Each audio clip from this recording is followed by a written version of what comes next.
ಇವತ್ತು ರಾಜಣ್ಣ ಅವ್ರು ಹೇಳಿದ್ರು, ಏನ್ ಹೇಳಿದ್ರು ಯಡಿಯೂರಪ್ಪನವರು ಅಂತ, ಏನ್ ಹೇಳಿದ್ರು ಅಂತ ನೀನ್ ಹೇಳ್ಬೇಕು. ಯಾಕೆ ಯಡಿಯೂರಪ್ಪನವ್ರಿಗೆ ಜೈಲಿಗೆ ಕಳಿಸ್ತೆ? ನೀನ್ ಕಳಿಸ್ತೋ ಇಲ್ಲೋ ನನಗೆ ಸತ್ಯ ಮಾಡೋದು ಹೇಳ್ತಾ ಇದೆಯಲ್ಲ. ನನ್ನ ಅಜ್ಜನ ಸುದ್ದಿ ನಿಂಗೆ ಬೇಡ. ನನ್ನ ಅಜ್ಜನ ಶಕ್ತಿ ಏನದ ನಿನಗೇನ್ ಗೊತ್ತು, ನನಗೆ ಗೊತ್ತು.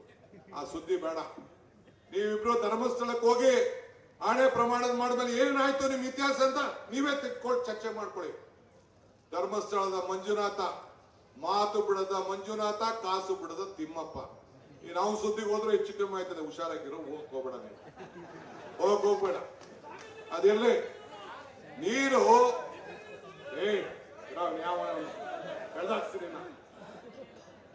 ನೀನ್ ಮಾತಾಡಕ್ಕೆ ಇಲ್ಲಿ ಬಂದಿಲ್ಲ. ಇಲ್ಲಿ ನಾನು ಮಾತಾಡಕ್ ಜನ ಕೂತಿರೋದು. ಓದ್ಕೊಂಡಿರೋ ನಿನ್ ಮಾತು ನೆನ್ಬೇಡ. ಇಲ್ಲಿ ನೀನು ಮಾತು ನೆನ್ಬೇಡ. ಮಾತು ನೋಡಿ, ಕಾರ್ಯಕರ್ತರಿಗೆ ಎಷ್ಟು ಆಕ್ರೋಶ ಇದೆ ನೋಡಿ. ಸುಮ್ಮನೆ ಇರಬೇಕು. ಮಾತು ಬಿಡದ ಮಂಜುನಾಥ, ಕಾಸು ಬಿಡದ ತಿಮ್ಮಪ್ಪ, ಹಂಗೆ ಮಾತು. ನಾನು ಆಣೆ ಪ್ರಮಾಣದ ಬಗ್ಗೆ ಬೇರೆ ಸಂದರ್ಭದಲ್ಲಿ ನಾನು ಮಾತಾಡ್ತೀನಿ.